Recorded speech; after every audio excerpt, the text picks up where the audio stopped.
Good morning, welcome to Noble Land Works. We've got another sawmill video. It's been about a year.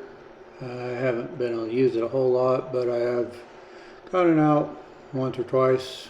Not having a shed, I can't leave it out as everything I fix ends up getting weathered and broken, corroded, what have you. So I put it away.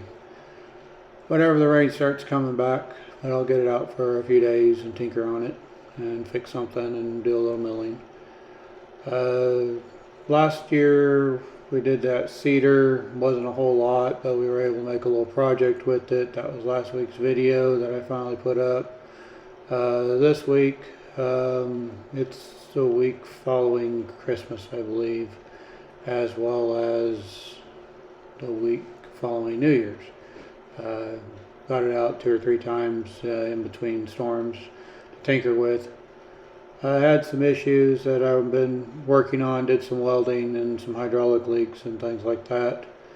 But this time's project, we have assorted hardwood logs in the yard that we've collected up over the last few years. Some are in really good shape, some not so good. A lot of just log handling to find the good wood that's down inside the log. The sapwood and the bark is all very much deteriorated, but does have some good internal woods.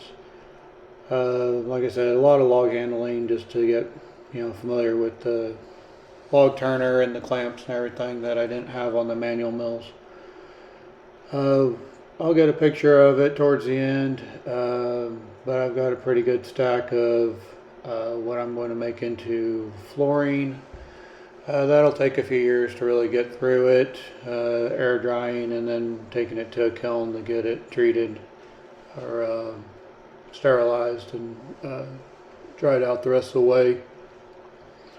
I'm cutting them approximately 1 inch by 5 inches wide.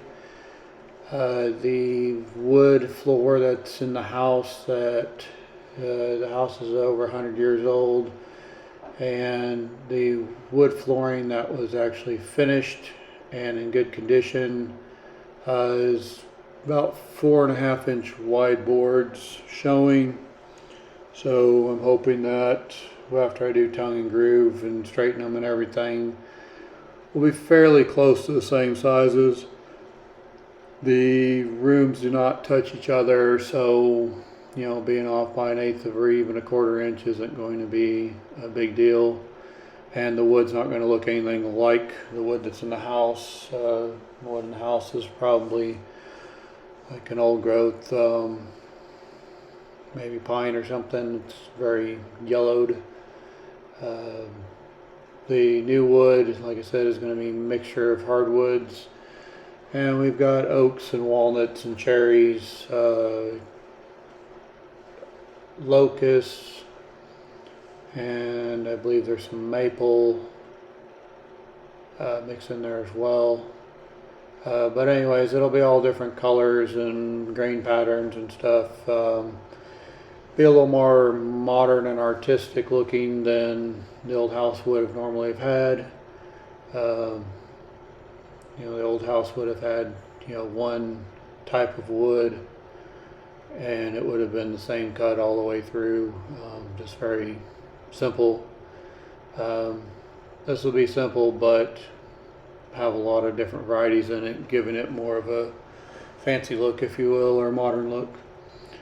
But hopefully it'll turn out. Like I said, it'll take a few years to get to that point. Not in any hurry, just want to get the logs out of the yard and milled and stickered and put in the dry so that they are not deteriorating and are moving towards a finished product that I can use in a few years when I'm ready to put down the floors.